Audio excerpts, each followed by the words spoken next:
Hey, check it out. I'm looking at my artwork that I've drawn, that I've illustrated of this kind of greenhouse with plants. I think it's a greenhouse.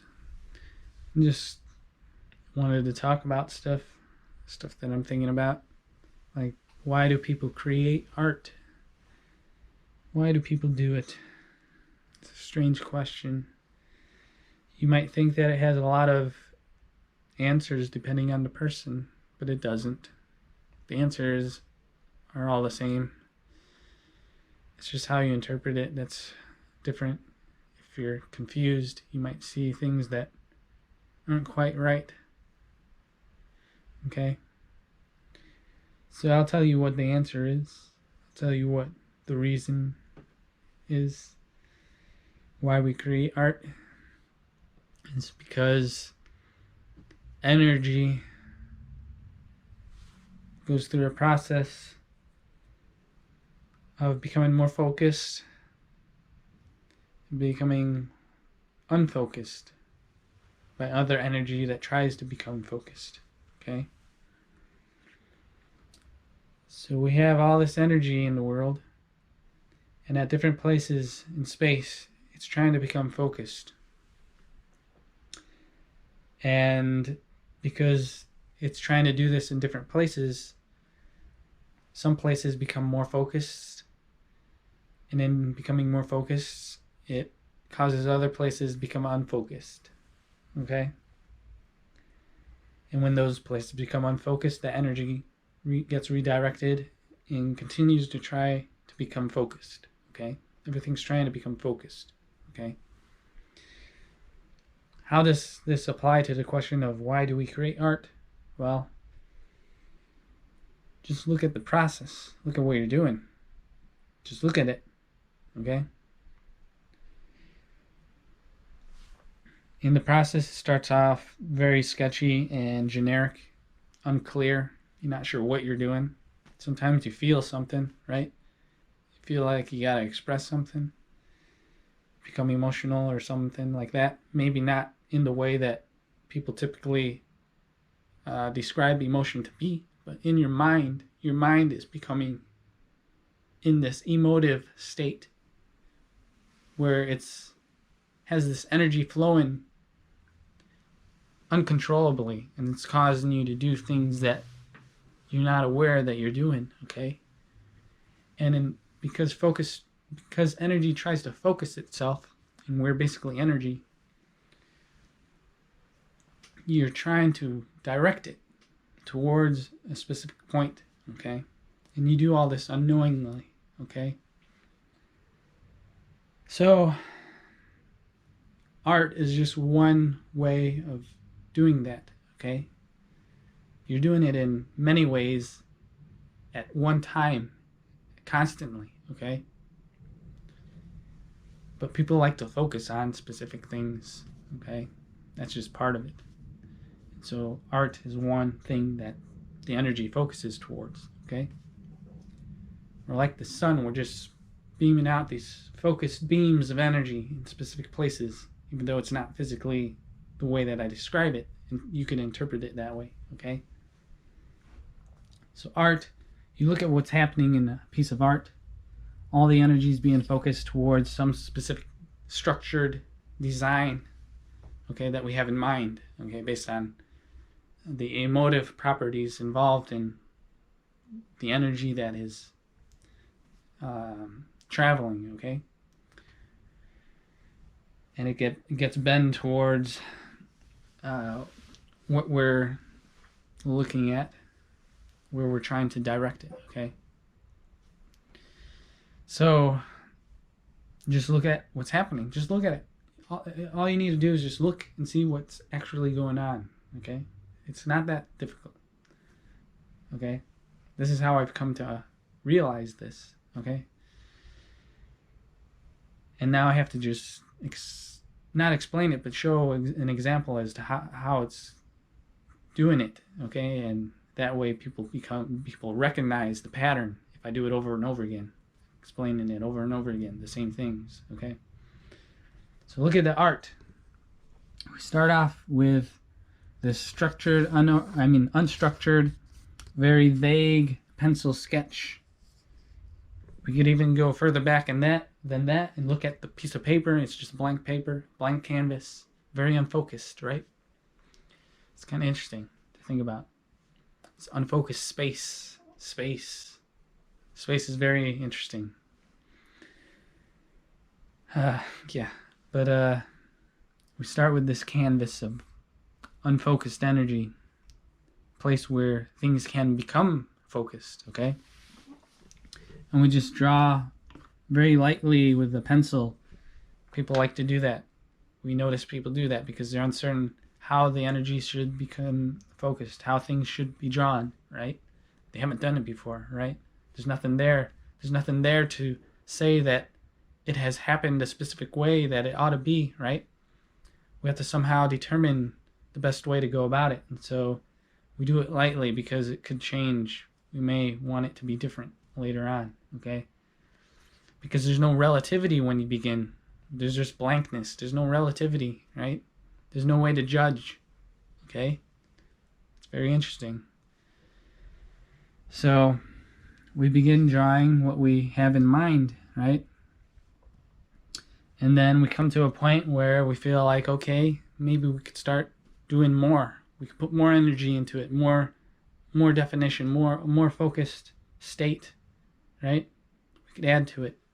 So we go back in with an ink pen. We start making things darker, more descriptive, right? Using the vague outlines as kind of a guide to remind us of what we thought should be there, right? We build it up. We build it up continually, kind of winding that energy around itself, winding it around, pressuring it in, making it more focused, more contained, more specific, okay? Why do we do that? Are we concerned about something not being there, something about ourselves that isn't there?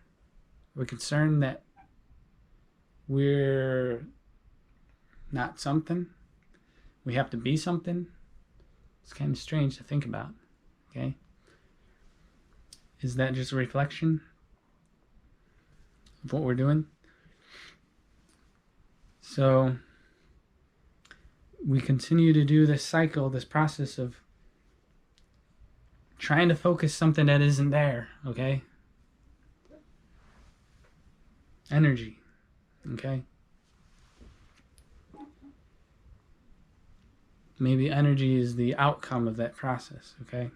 It's that thing that we can see, this thing that we identify with. Because if it's not focused, can it really be anything? Can it really be something that we identify or relate with? That sort of thing. Very strange questions. So, why do we create art? Let's continue, right? So we get further along. We're doing each section. We're doing different pieces. It's composition, right? The entire space is involved in bringing together a greater context, a greater image, right? It's not just one specific thing that we are reliant on. We're reliant on all the different things involved in the picture to construct something greater, okay? And why do we need this greater image? Why can't we just rely on something simple?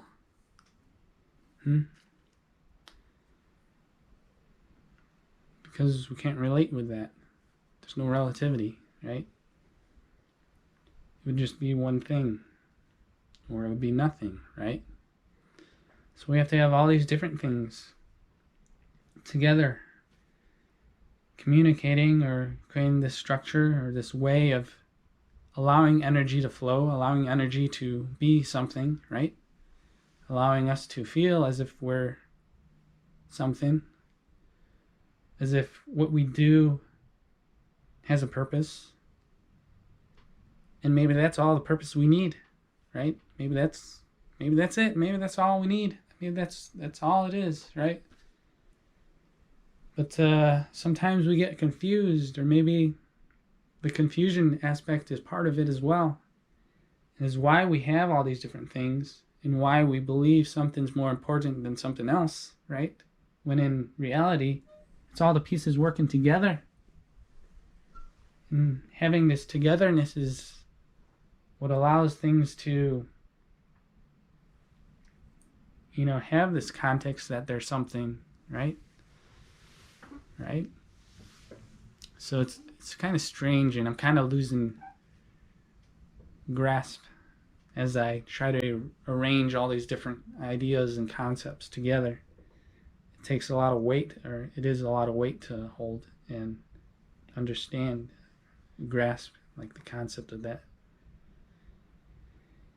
So as you focus stuff, things become unfocused. You can see that happening in my mind right now as it wanders around, right?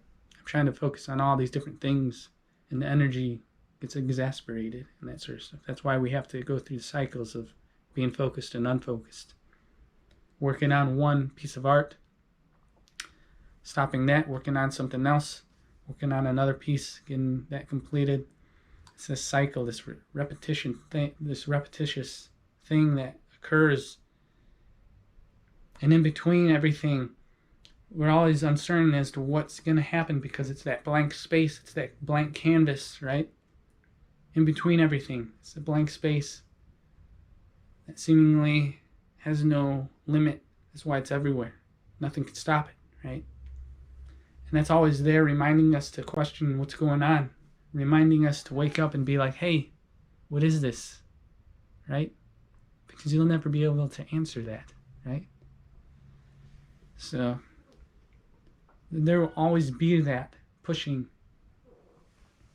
against everything, causing it to break back down, because it's not in the static, specific state that never changes. It's not in that where things are found.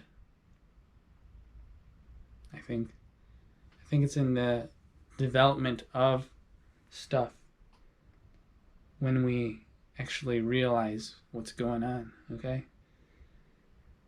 So why do we create art? I think that's why. At least for me, that's why. Or at least that's what I'm coming to realize is why. And so the result of the art pieces that I'm making, art pieces themselves don't really matter to me too much. It's the messages involved that I come to realize, and that I'm trying to communicate and put into words, because that's a very difficult thing to do, okay? To translate something abstract into something more meaningful or concrete, something that can be instantly understood. That's very difficult to do, okay? And that's something I'm working on, and that's why I'm doing this video. Okay, so why do people create art? I've told you a little bit why. Maybe you'll believe it, maybe you won't. That's okay. So yeah, until next time, I think I've said enough. Hit that like button, subscribe, leave a comment. These things will help convince YouTube to push this channel. If you'd like to support us in other ways, you can make a donation at our Patreon page by going to tracingmasterpieces.com/support for more information. I'd like to thank a returning supporter. This is Abusive for the $20 contribution. I'd also like to thank Zarknark for their $10 contributions. And I'd also like to thank my $5 contributors as well. And lastly, if you'd like to join our Discord server, you can go to tracingmasterpieces.com/Discord.